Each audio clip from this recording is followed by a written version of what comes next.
the one car. Vince.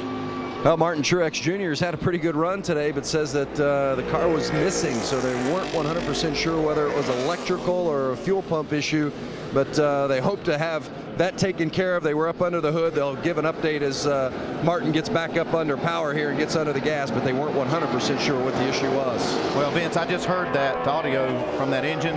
It's not electrical. That's a bad sign right there. That's something internal. I'm not going to be able to fix that. It sounds real flat. Our leader, Jimmy Johnson, then beside him is his teammate, Jeff Gordon. Let's listen to the 24 radio. Man, you're better than him, buddy. You're better than him. You're catching him. You're leaving the 42. This is going to be a shootout. You're the best here, man. You know how to do it. Well, this is one of those times that the crew chief's not just pumping his driver up. I mean, he wants to pump him up, but he's telling the truth. His car was faster, and I think that Jimmy Johnson may be playing into Jeff Gordon's hand right here, too. We see him choose that outside lane. Jeff Gordon's car's been really good on the bottom of the racetrack. Right behind, I tell you what, this 07 car, you can't say enough about what Kasey Mears has done, the entire RCR organization. Another California boy, 9 drivers here today that were born in the state of California. Kasey Mears from Bakersfield, just doing a heck of a job. Yeah, and right behind him lining up is going to be his teammate, Kevin Harvick. Another solid run for him. So things are looking up for RCR and his group. And just a little bit behind these is Tony Stewart. That was a great break for him to have that caution come out right as he made that pit stop. Best case scenario for the 14 team.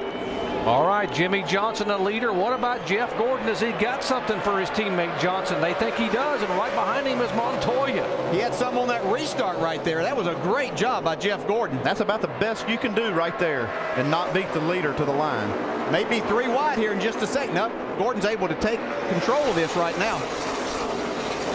Be 11 laps to go when they come by, and Jeff Gordon takes the lead. Montoya now battling for second spot. I'll tell you, Jeff Gordon's going to be hard to beat. Look at this 3-4 wide battle. And we might not have seen our last caution here, guys. Look wow, at Boyer and Burden downstairs, and Gordon all the way down on the middle of that white line. That's where his car's been fast, and he's not going to change that. See Montoya slide right up in front of Mark Busch is in the wall. Oh, trouble. Oh, there's Kasey Kahne across, and he takes Biffle with him.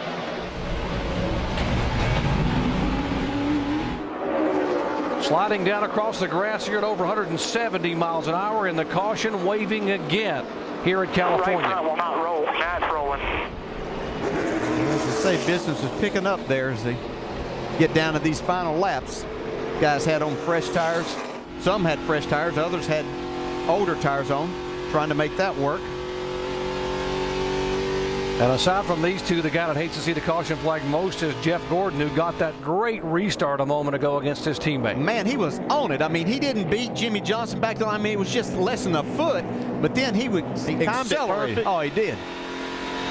And now what's he going to do? Is he going to choose the inside on this restart? I have to think so. I don't understand why these guys keep picking the outside. I'd be really disappointed if he doesn't, but, you know, these guys are the ones driving the cars. We only watch from above here. Well, I'll show you these two chase cars involved in this one. Top of your screen. Yeah, that was Kurt Busch getting into the wall. You see him get it extremely loose. Then he comes back and gets into Kasey Kahne, who Greg Biffle was just trying to miss all of that and got in the middle of it. And Kurt Busch drives away. He didn't mean to do that, but he's the one that got loose and caused this. He's pedaling the car hard. Kurt Busch. Line here, bud. Outside. Caution's out, outside. All right, from Kasey Kahne's cameras, his viewpoint of the two in front of him. You can see he sees that happening. He just tries to get down. He thinks it's okay. Extra left rear. As Kurt came off the wall, his car was still actually spinning the rear tires and drove him right down into Kasey Kahne. Kasey Kahne was poised to have his 3rd consecutive top 10 finish in the chase after having that DNF at New Hampshire for the engine failure. Now from the Goodyear blimp high above, watch the action here at the bottom of your screen.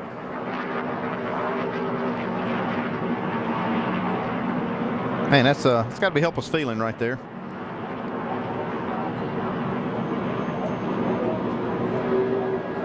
Finished watching this. I was looking at the rundown here. Ryan Newman, who had trouble as he see this work going on in Greg Biffle's car.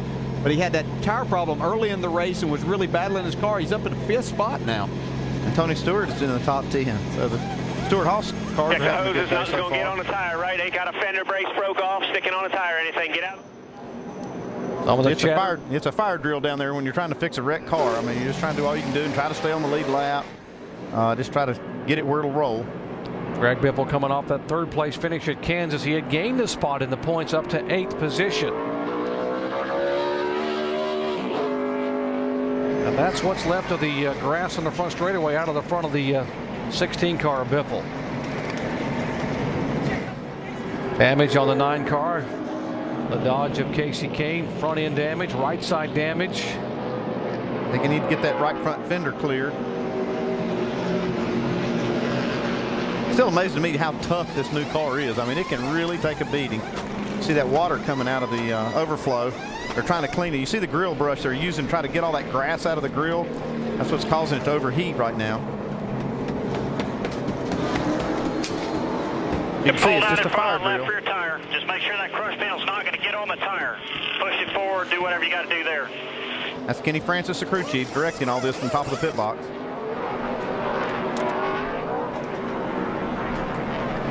See right above him, see the 16 coming back in. There were repairs on Greg Biffle's car. So you got both the damaged cars on pit road.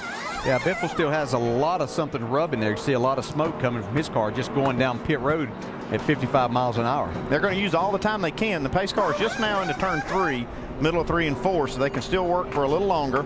The spotter's going to be the one get ready here, giving them all the information on where the pace car is.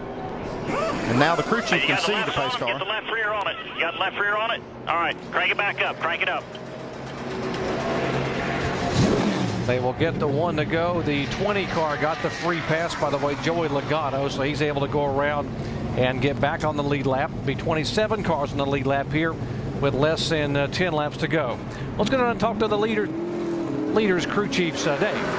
And Doc, as he watches now to see where his teammate chooses, okay, that matters because Mark Martin was running 4th, and now Chad is talking to Jimmy right now. You'll have a teammate behind you, Chad, instead of an adversary. How important was that? That's fine.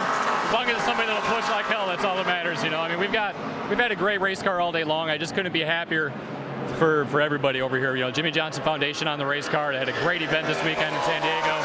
Raised a lot of money for a lot of needed people, so it's awesome. It's just it's great to be coming out here and leading laps and running up front. It's what it's all about. These guys have done a great job in the pits all day, and it's far from over. That's right. Exciting things yet to happen, Jamie. Well, Jeff